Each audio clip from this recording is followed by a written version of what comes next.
오늘은 6시 27분이었습니다. 창공은 개운할 만큼 투명해져 어제가 죽은 붉은 잔광을 남기며 서편으로 가라앉는 햇빛도 짧아져 오늘 저녁 해가 졌던 시각은 6시 27분. 그 일몰과 월출의 시각이 오늘 밤 이 거리에서는 수직으로 올라선 빌딩에 가려진 둥근 달처럼 자연광으로의 뜻은 이미 퇴색했습니다. 교교하며 때로는 휘영청 밝다고 영탄했던 달무리는 달빛에 물든 신화처럼 옛 추억으로 돌아갔습니다. 달뜨기 몇 시간 전부터 현란한 네온등과 강력한 촉광의 조명등이 불꽃의 해일로 이 도시의 어둠을 가르며 덮어오기 때문입니다.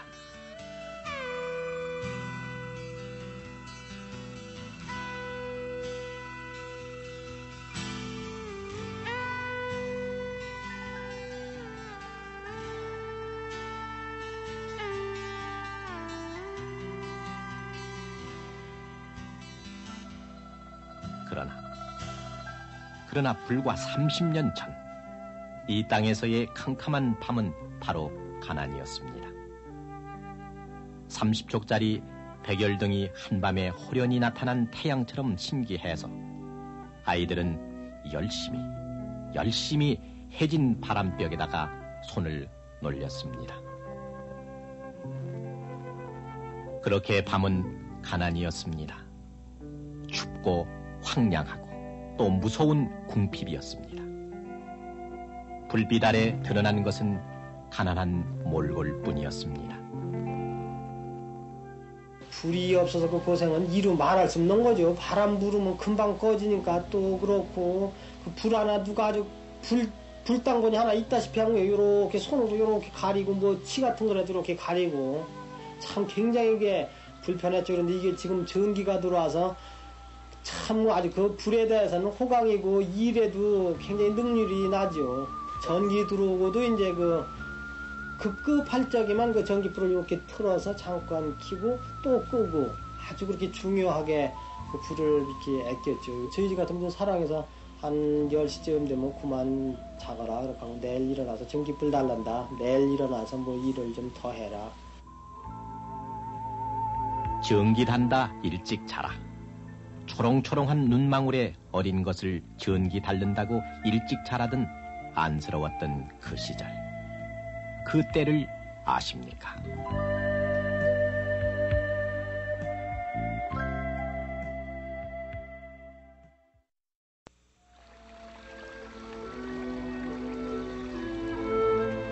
(30년) (40년) 전 그제나 이제나 뛰놀기 좋아하는 동심은 변함이 없어서 무명저고리, 무명치마 또는 삼배중이를 걸친 그 또래들은 햇빛 날 때가 노는 동안이었습니다.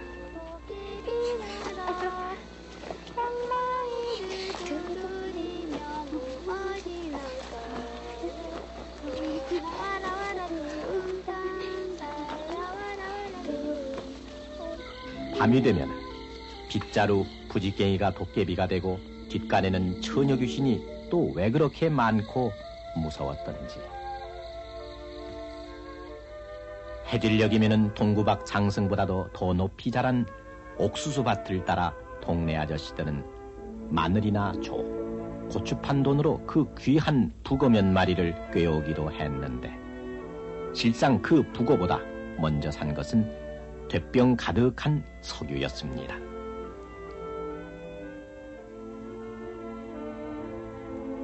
심지가 따로 있을 리 없었습니다. 흙을 파고 괭이질 하느라 발바닥처럼 두터워진 손으로 무명실이나 창호지를 배배 꼬아 안방, 사랑방 그리고 부엌의 시렁 위에서 불을 밝힐 심지를 만들었습니다. 노수로 만든 등잔의 기름은 참말 해프기도 했습니다. 40년 전쯤 석유 한 대 값은 그때 돈으로 30원, 요즘 가격으로는 600원 정도로 한 대를 사면은 2달까지도 썼었지만은 기름을 아낀다고 잠깐 저녁 지을 때나 또 밤자리 시어머니 덮으실 호청 시칠 때만 켰던 우리들의 어머니. 그 옛날에 아주 우리 시절에 어린 시절에 저 아들 같은 시절에는 들기름불을 이렇게 접시다 담아가지고 이렇게 등잔을 만들어가지고 난걸 깎아서 만들어. 그게 지금은 옛날에 없어진 거 다 없어졌죠. 그래서 이제 거다가 이 그릇에다가 조그만 접시다 이렇게 담아서 기름불을 피우고 산초지름이건 들지름이건 뭐 돼지지름이건 뭐 지름이라는 건 다 그랬고 고생시간 거 말도 못하지요. 뭐 먹고 사는 거는 뭐 입는 거고 뭐. 때로 찢어진 창호지 사이로 바람이 불면은 등잔불은 쉽게 꺼지기 일쑤였고 성냥마저 풍조치 못했던 그 시절에는 그처럼 큰 낭패가 없던 안타까운 기억도 남아 있습니다. 밥을 가져왔는데 밥을 도저히 먹을 수 없어요. 이제 아버지하고 이제 우리 이렇게 나하고 점상 차려왔는데 밥을 먹으려니 어두워서 밥이 이제 캄캄하니까 그때 생각이 제일로 기억이 안 남는 것 같아요. 어두워서 밥을 못 먹을 정도니까. 그게 뭐 물론 나무 입에 퍼내지는 않겠지만은 반찬은 전혀 먹어보질 못했죠.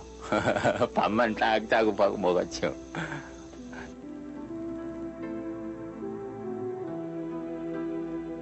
신문 한 구석에 농가의 복음이라는 표제를 붙이고 구식 맞춤법으로 모양 좋고 견고한 것이라는 호롱불 광고가 유행한 때가 바로 1940년대 후반이었습니다. 등잔이 쉬 꺼지는 데 반해 허리가 볼록한 호롱불은 방풍유리로 만들어져 있었고 심지를 조절할 수가 있어서 당시로서는 첨단 조명 등 행세를 톡톡히 했었습니다. 호롱불의 껍질인 유리병을 일본 사람들의 발음을 따라 호야라고 불렀던 것도 이때였습니다. 해방 후 일본인들이 물러가면서 암흑기를 벗어나는가 기대했었으나 전기 없는 치료계 암흑은 여전했습니다. 헐벗고 굶주렸던 긴 어둠의 한가운데 당시 미로를 더듬듯이 간간히 이어져 있던 전력 배급의 70%는 남과 대치하고 있던 북한이 보내줬던 것입니다. 1948년 5월 14일 미소 공동위원회가 결렬되자 북한 측은 남한의 전력 배급을 돌연 중단했고 해결하고 싶으면 평양으로 대표를 보내라고 욱박질렀습니다. 그리고 2.6.25 또 휴전이 된 이후에도 서러운 갓난이들이 살아갔던 사랑방은 낮이나 밤이나 늘 침침했습니다. 1950년대 중반에는 고관이나 부유층들이 썼던 전등도 30촉 이하로 낮출 정도로 도시나 농촌이나 모두 야맹증의 거리가 될 수밖에 없었습니다. 어쩌다 동네 부자들이나 지니고 있던 미제 라디오를 가까이 할 기회가 있으면 아이들은 떼거리로 몰려들었습니다.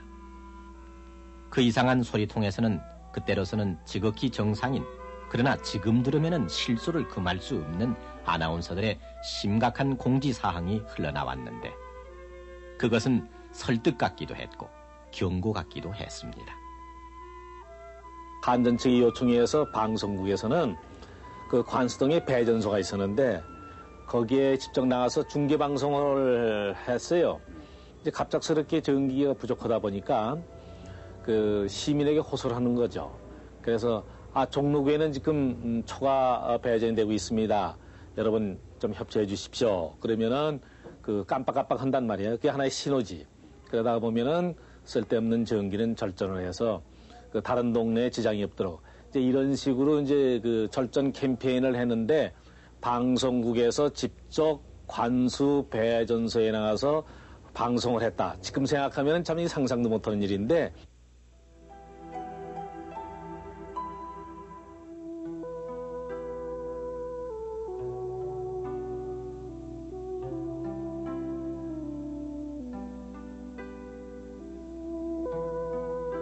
뽀얀 먼지를 뒤집어 쓴 채 마치 열병식 하듯 늘어선 옥수수밭 자리에 콜탈로 분칠을 한 전봇대가 들어선 것은 꼭 30년 전. 그때의 말로 전보상 때는 하늘을 찌르듯 위용도 대단했습니다. 1956년 미국의 원조로 또 미국의 기술로 경기도 당일리에 화력발전소가 세워졌을 때 당시 1시간 쓸 수 있는 용량은 오늘 서울 시민들이 단 2분밖에 쓰지 못하는 초라한 수준이었습니다. 또 현재 서울 동작구 하나를 공급하는데도 미흡한 시설이었지만은 호롱불을 켜고 전기 절약의 실황을 중계방송했던 그때로서는 만세삼창을 할 정도로 감격에 푹 빠졌던 순간이었습니다.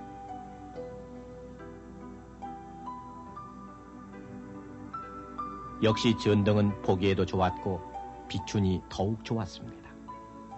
전기 사업은 국책 사업으로 지방으로 확장됐는데 미국 기술자들이 운전하는 생전 처음 보는 대형 트레일러가 지방에 나타나면은 의뢰의 동생 하나씩을 등에 업은 소녀들, 그리고 기계충으로 얼룩얼룩한 박박머리의 소년들, 6.25 전쟁으로 부상한 상이용사들까지 뛰쳐나왔었습니다.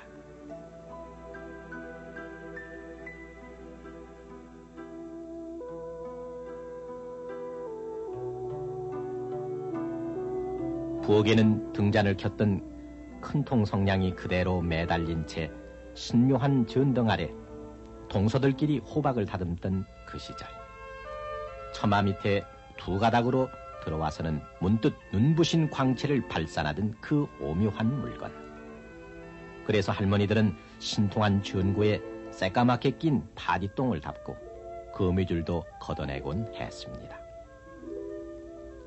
어린이들은 그 전등 아래서 안전뱅이 책상에 머리를 맞대고 남은 창호지를 찢어 습자도 했었는데 왜 그렇게 공부가 잘 됐는지.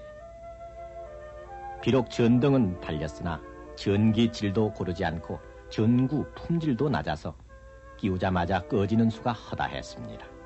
그 때문에 동네 구멍가게에서 30쪽 전구 사오는 게 꼬마들의 주업이었습니다.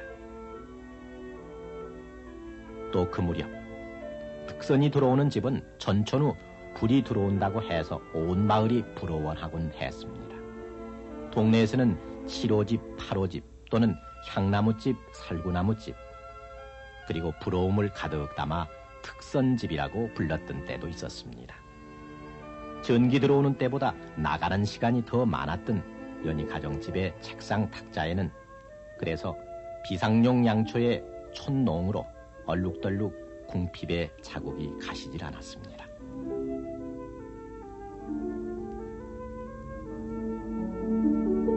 그 양초는 버릴 것이 없었습니다.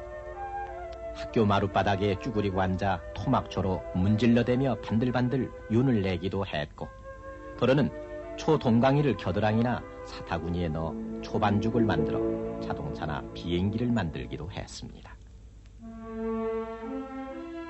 그때 중산층의 한 표본으로 미국인이 촬영한 이 광경. 넥타이를 맨 30대 이 신사의 가옥은 당연히 판잣집이었습니다. 부인과 아이들이 마중을 하고 어머니는 저녁상을 차리는데 당시로서는 풍성한 상차림이어서 언뜻 단란하고 유복한 분위기마저 배어나왔으나 그 벽에 걸린 것은 기름 연기가 절어든 까만 호롱불.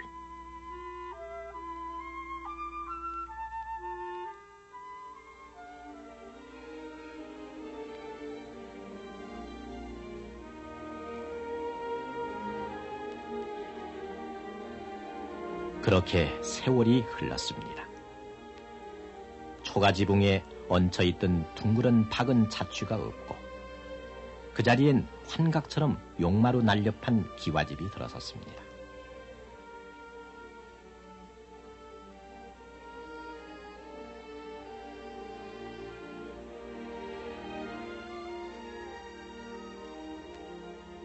(30년) 전 보잘것없었던 화력 수력 발전기는 그나마 15개에 불과했던 것이 오늘은 80개. 또 그때 외국 기술자들의 전적으로 의존을 했던 설계, 시공, 감독은 이제 모두 우리 손으로 넘어와 도시에서 농촌, 오지에서 낙도까지 구석구석 불밝히고 있습니다.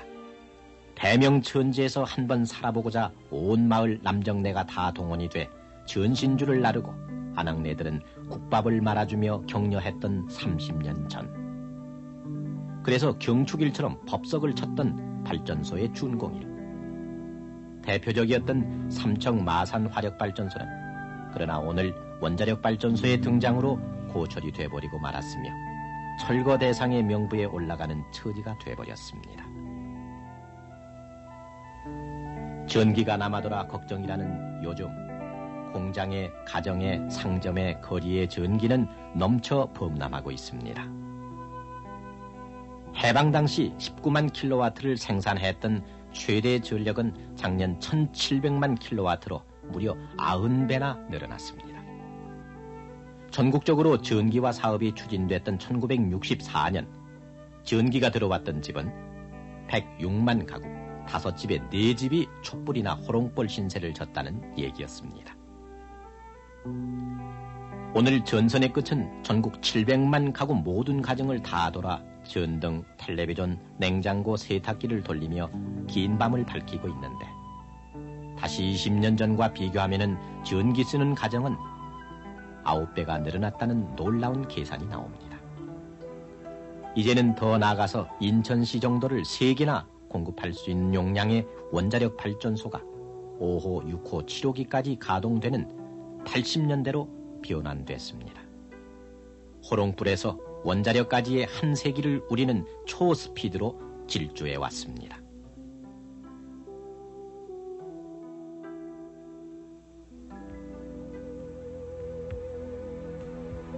그러고 보면은 어둠은 궁핍이었고 어두움은 절망인 그런 세월이 불과 30년 전 이 자리에 있었습니다. 호롱불 심지를 돋구었던 그 30년 전 투명한 30촉짜리 유리알 연상의 실타래를 자꾸자꾸 따라가면은 건너 안방 창호지에서는 얘야 전기 단다 일찍 자거라 하는 아버지 음성이 울립니다. 잊혀졌던 그 시절 그 음성 그때를 아십니까?